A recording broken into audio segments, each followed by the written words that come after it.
ఇక పురుగులు, తెగుళ్ళ విషయానికొచ్చినట్లయితే మొదటి దశలో పెంకు పురుగు వచ్చే అవకాశం ఉంటుంది. ఇది గమనించిన వెంటనే మనము ఎస్పేట్ అయితే 1.5 గ్రాములు లీటర్ నీటికి పిచికారీ చేసుకొని నివారించుకోవచ్చు.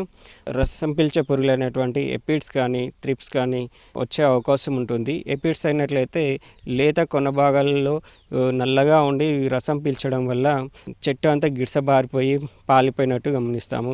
త్రిప్స్ అయినట్లయితే ఆకుల కింద భాగంలో, లేత చిగురు భాగంలో, పూత భాగంలో ఈ రసం పీల్చడం వల్ల పూత రాలిపోవడం కానీ, ఆకులు వంకర్లు తిరిగిపోవడం కానీ గమనిస్తాము.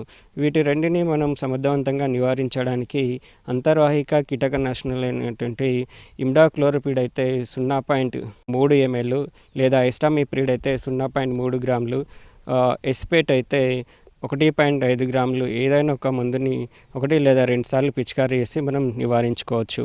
చిక్కుడులో ఎక్కువగా కాయపుచ్చు మరియు పూత పురుగు అనేది ఎక్కువ వస్తుంది. ఇది పూత మరియు కాత సమయంలో మనం గమనించవచ్చు. ఇది రాకుండానే ముందు జాగ్రత్తగా ప్రొఫెనోఫాస్ అయితే లీటర్కి 2 మిల్లీ లీటర్లు, లేదన్నట్లయితే ఫ్లూబెండమైడ్ అయితే 0.3 మిల్లీ లీటర్లు, కొరాజిన్ అయినట్లయితే 0.3